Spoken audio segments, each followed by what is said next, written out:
Good morning students, आकाश sir class 8 के students का स्वागत करता हूं मैं। तो आज हम करने वाले हैं पार्ट 3 है शायद इसका ही, या पार्ट 2 आप देख लेना। आप फॉरेस्ट वेस्ट इंडस्ट्रीज़, एक फॉरेस्ट वेस्ट इंडस्ट्रीज़, कल हमने मरीन इंडस्ट्रीज़ पढ़ी थी, आज फॉरेस्ट वेस्ट इंडस्ट्रीज़ के बारे में पढ़ेंगे।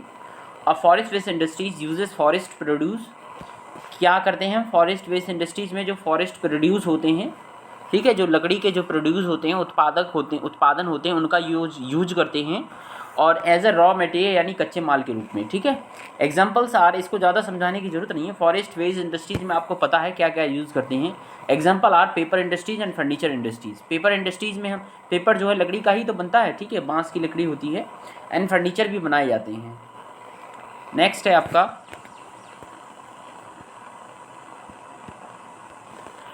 based on size, industries can be classified into small scale and the large scale industries. Cottage or household industries are example of small scale industries. इसको हम साइज़ के अनुसार के भी बांटते हैं, ठीक है बच्चों, एक मिनट रुकिएगा इसको, ठीक है, ओके।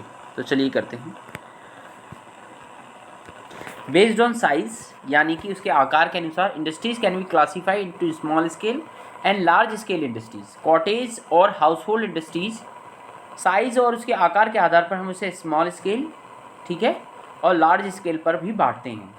कॉटेज और हाउसहोल्ड इंडस्ट्रीज, कॉटेज यानी जो घरों में चलती हैं, और household industries are example of small scale industries. The products here are manufacture by the hands. इनमें जो प्रोडक्ट बनाए जाते हैं वे हाथों से बनाए जाते हैं, ठीक है, हस्तकला होती है, manufacture by hands with less use of capital and technology. और सबसे कम यूज़ करते हैं हम कैपिटल यानी पूंजी का, और टेक्नोलॉजी यानी मशीनरी का, ठीक है, मशीनरी का यानी मशीन्स का। टेक्नोलॉजी में तो भाई मशीन ही आएगी, नहीं आएगी, ठीक है। स्मॉल स्केल इंडस्ट्रीज में हम ये करते हैं। Investment of capital and use of technology is use in large scale industries. वहीं हम दूसरे पक्ष में देखते हैं, जब लार्ज स्केल इंडस्ट्रीज में देखते हैं तो इन्वेस्टमेंट ऑफ कैपिटल, पूंजी का सबसे ज़्यादा इन्वेस्टमेंट किया जाता है, एंड यूज़ ऑफ टेक्नोलॉजी, ठीक है, और औद्योगिक जो चीज़ें होती हैं उनका सबसे ज़्यादा यूज़ किया जाता है in the large scale industry में, ठीक है। एक बड़े उद्योग में हम इस तरह से हम यूज़ करते हैं बच्चों, ओके। आगे चलते हैं बच्चों। On the basis of the ownership, ownership के आधार पर industries are classified into private sector and state own, public sector, joint sector and cooperative sector. ये पहले भी बता दिया था मैंने। Private sector industries are owned by the individual और अ ग्रुप ऑफ इंडिविजुअल। पहले पढ़ा दिया इसलिए मैं ऐसे पढ़ा रहा हूँ। प्राइवेट सेक्टर जो इंडस्ट्रीज होती हैं are owned by the individual, या तो कोई एक व्यक्ति चलाता है, या ग्रुप ऑफ इंडिविजुअल, या फिर जो निजी व्यक्तियों का जो समूह होता है, जो निजी व्यक्तियों का समूह होता है वो चलाता है, गवर्नमेंट नहीं ऑपरेट करती है, ओके।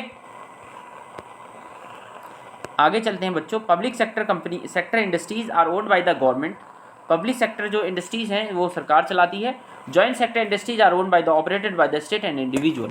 अब जॉइंट सेक्टर इंडस्ट्री जो होती हैं, जिसमें जॉइंट होते हैं ना, जिसमें लोग क्या होते हैं, अंशदान करते हैं आपस में, owned by the operated by the state and individual. State भी चलाती है और इंडिविजुअल यानी निजी व्यक्ति भी चलाते हैं। ऐसी चीज़ों को जॉइंट सेक्टर इंडस्ट्रीज कहते हैं, जिनमें दोनों के शेयर जो है डिवाइड होते हैं, यानी स्टेट के भी शेयर होते हैं और एक इंडिविजुअल व्यक्ति के भी शेयर होते हैं, एक इंडिविजुअल पर्सन के भी शेयर होते हैं। यानी एक व्यक्तिगत कोई पुरुष या महिला है उसके भी शेयर होंगे, या एक ग्रुप है उनके भी शेयर होंगे, प्लस स्टेट के भी शेयर होंगे।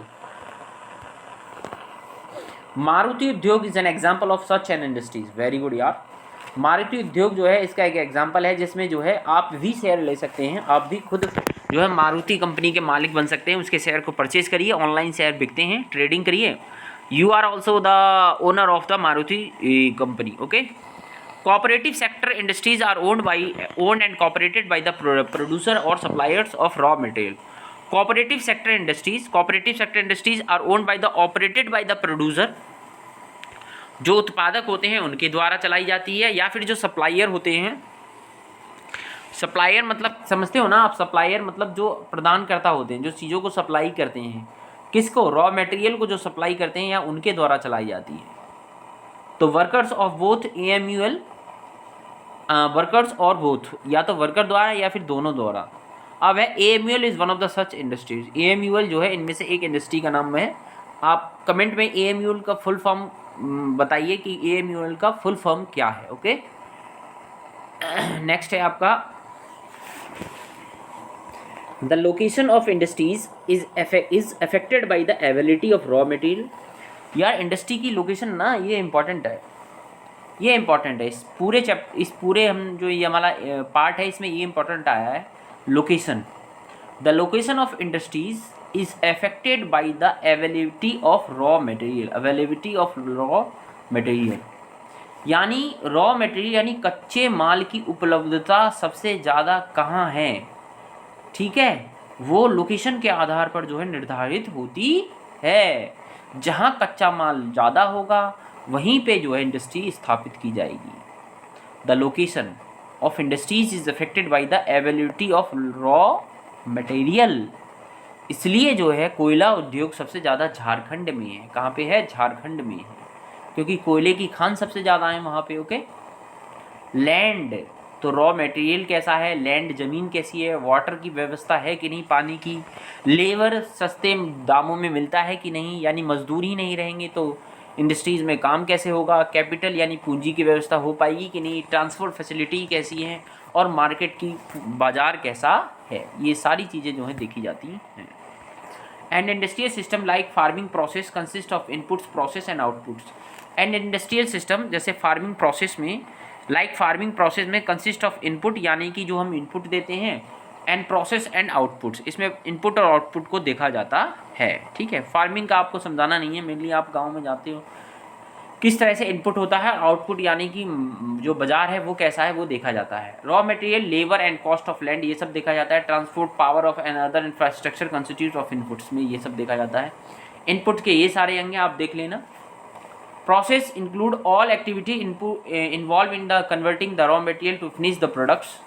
Process include all activity, process यानी जो प्रक्रिया होती है, सारी process include converting the raw material to finish goods, जो कच्चे माल को उत्पादित माल में फिनिश्ड गुड्स में बनाने की सारी प्रक्रिया, जो कच्चा माल लाए आपने उससे कोई एक नया गुड्स बना दिया, जो सारी प्रक्रिया होगी वो देखी जाती है।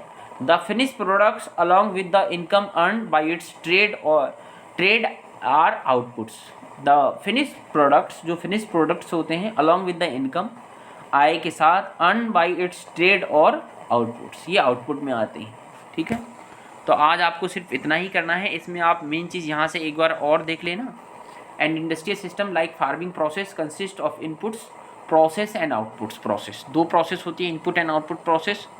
आप ये भी देख लेना, raw material, labour and cost of land, transport, power and other infrastructure consist of inputs, इन्हें इनपुट में लेते हैं। प्रोसेस इंक्लूड ऑल एक्टिविटीज, जितनी भी process includes all activity involve in converting the raw material to finish products, ये सारी process में आती हैं।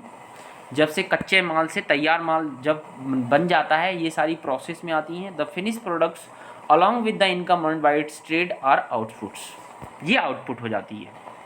क्या आउटपुट हो जाता है? जो फिनिश प्रोडक्ट्स होता है वो आउटपुट में आता है। तो थैंक यू वेरी मच।